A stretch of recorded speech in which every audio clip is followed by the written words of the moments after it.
Olá, neste vídeo nós vamos falar sobre o contrato de trabalho intermitente. Esse contrato de trabalho intermitente não tinha previsão na CLT. A única legislação que falava de trabalho intermitente, mas não de contrato intermitente, era a lei do empregado rural. A Lei 5889 de 1974.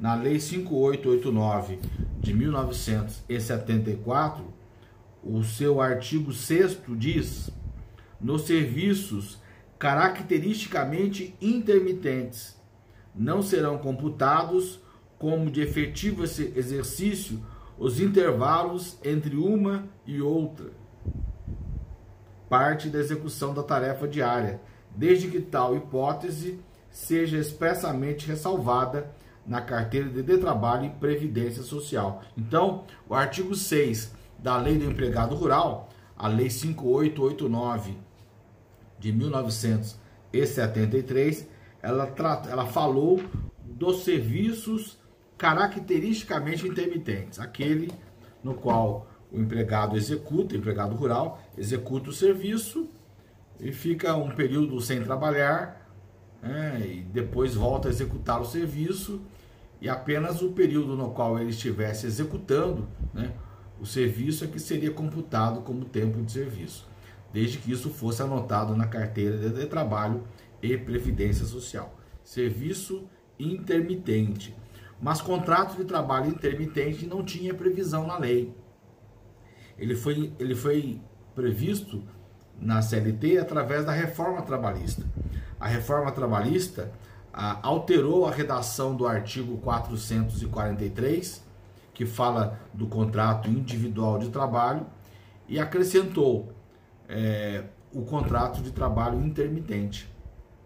Diz o artigo 443: o contrato individual de trabalho poderá ser acordado tácita ou expressamente, verbalmente ou por escrito, por prazo determinado ou indeterminado, ou para prestação de trabalho intermitente.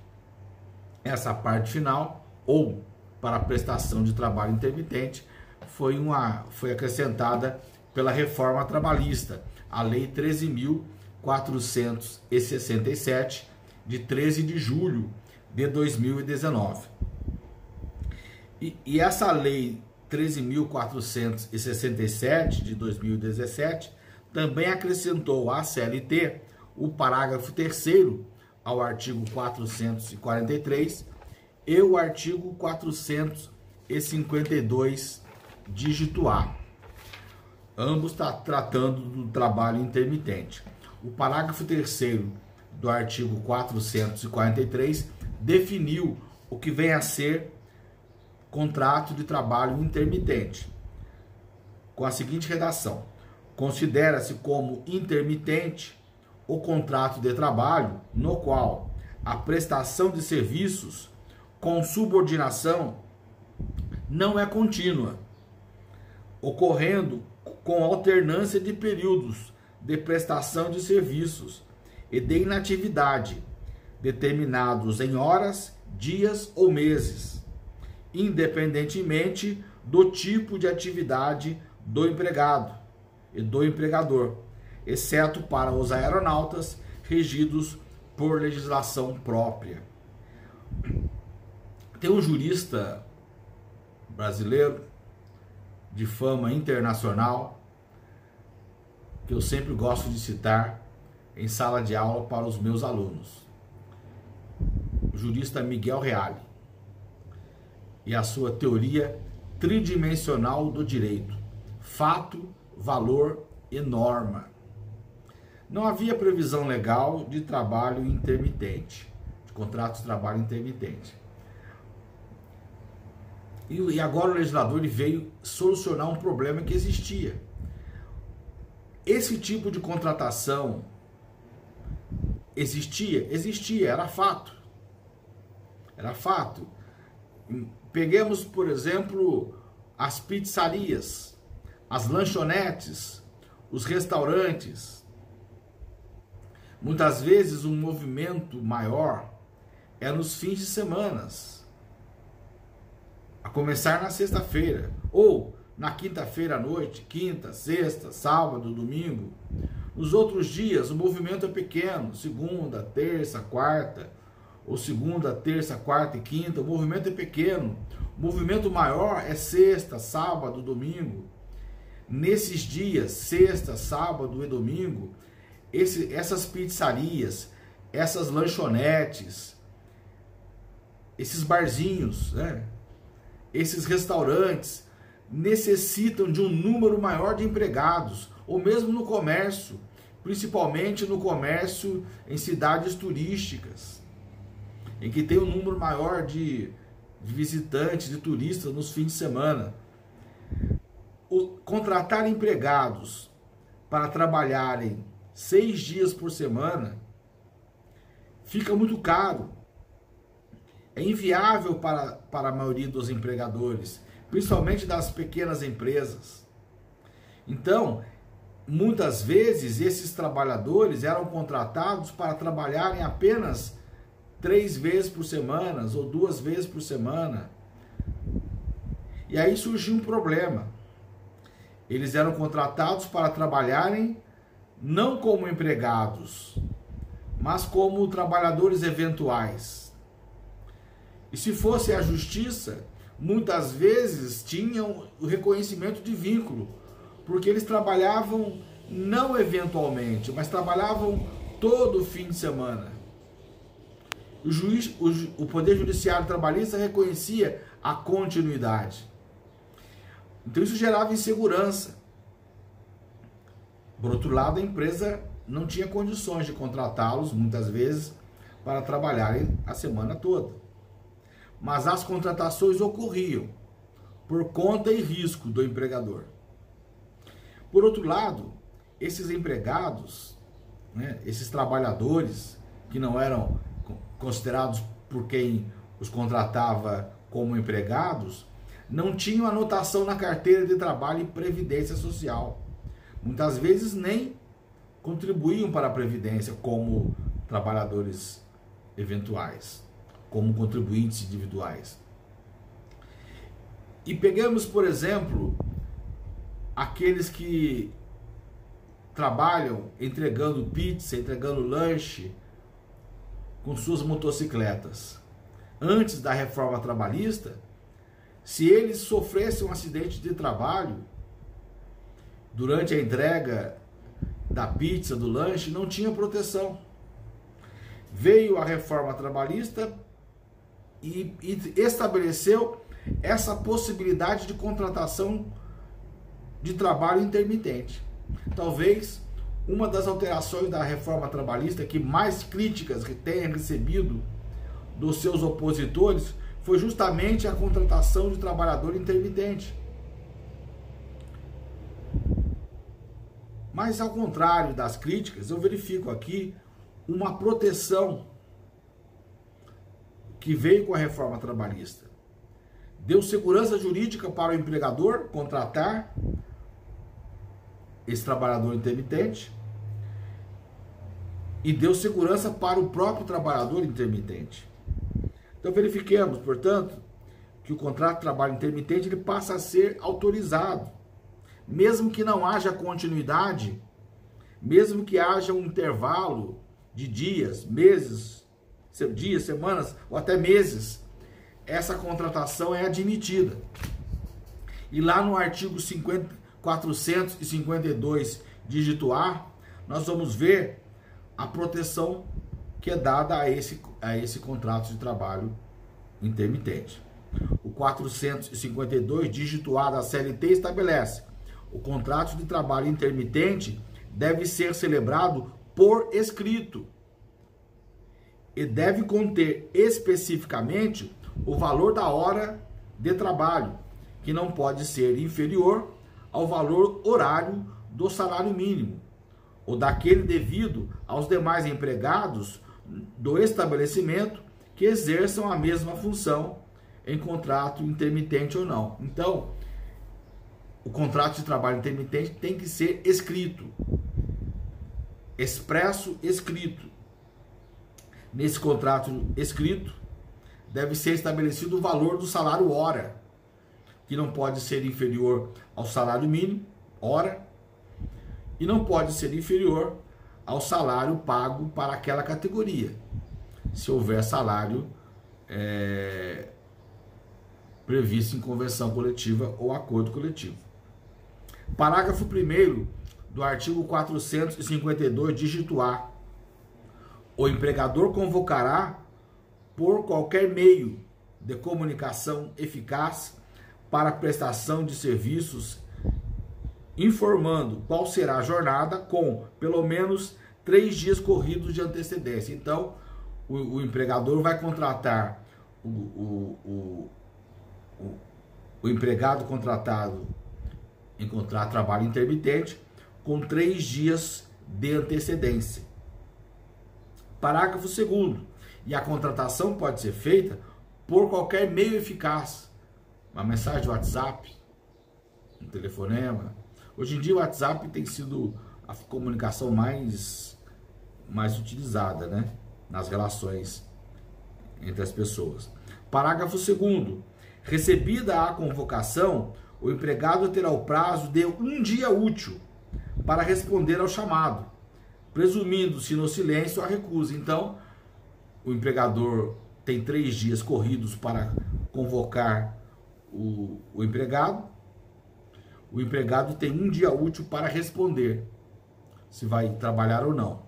Se ele não responder, o seu silêncio presume-se a recusa. Ao contrário daquela máxima popular, quem cala consente. Ele não tem que falar que vai trabalhar. Se não falar, concordou em trabalhar. É o contrário. Se ele não disser que vai trabalhar, presume-se, né, que ele recusou o convite. Mas, e se ele recusar? Qual a consequência? Parágrafo 3º do artigo 452, dígito A. A recusa da oferta não descaracteriza a subordinação para fins de contrato de trabalho intermitente. Então, o fato de haver recusa não significa que houve rescisão contratual, descumprimento de obrigação, nada disso. Mas o que acontece se o empregado aceita o trabalho e não se apresenta para o trabalho? Quais as consequências? Parágrafo 4º do artigo 452, dígito A. Aceita a oferta para o comparecimento ao trabalho, a parte que descumprir, sem justo motivo, pagará a outra parte, no prazo de 30 dias, multa de 50% da remuneração que seria devida, permitida a compensação em igual prazo. Esse parágrafo 4º do artigo 452, dígito A, recebe muitas críticas. Ele está dizendo que se o empregado contratado em contrato de trabalho intermitente aceitar o trabalho, a oferta de trabalho, mas não se apresentar para o trabalho, ele receberá uma multa equivalente a 50% do valor que ele receberia por aquele dia de trabalho, podendo haver compensação desse valor no prazo de 30 dias. Essa multa, entendemos que viola a liberdade constitucional de trabalho. Então ela não é devida. Se ele não for trabalhar, ele não vai receber, mas não pode ser penalizado com multa, até porque ele pode recusar o trabalho. Ah, mas ele aceitou e não foi, causou um prejuízo para o empregador. O empregador pode até não chamá-lo mais, mas rescindir o contrato sem justa causa, ou mesmo por justa causa, conforme a quantidade de faltas que ele tiver, mas não apenar com essa multa. Parágrafo 5º.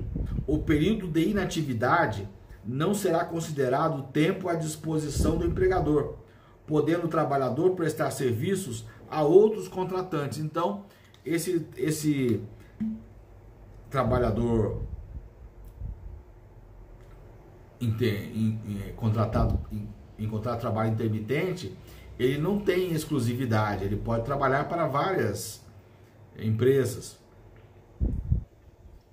Enquanto estiver em inatividade em uma das empresas que o contratou, ele pode prestar serviço para outras. E esse período de inatividade não é contado como tempo de serviço, porque ele só vai ganhar pelas horas em que trabalhar. Parágrafo 6º do artigo 452, dígito A. Ao final de cada período de prestação de serviço, o empregado receberá o pagamento imediato das seguintes parcelas. Primeiro, remuneração. Segundo, férias proporcionais com acréscimo de 1/3. Terceiro, 13º salário proporcional. Quarto, repouso semanal remunerado. E quinto, adicionais legais. Então o pagamento tem que ser feito de imediato. Prestou o serviço, recebe. Parágrafo 7º. O recibo de pagamento deverá conter a discriminação dos valores pagos relativos a cada uma das parcelas referidas no parágrafo 6º deste artigo.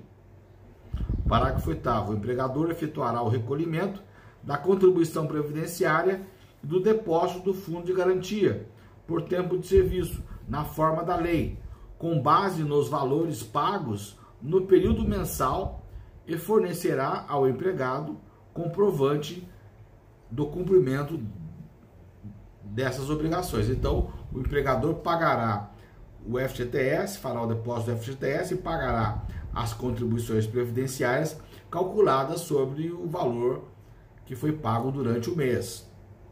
Obviamente que se o empregado trabalhou pouco tempo, o valor será pequeno e talvez inferior ao mínimo exigido pela Previdência Social para que ele tenha proteção. Nesse caso, ele terá que complementar os pagamentos das contribuições previdenciárias para continuar protegido.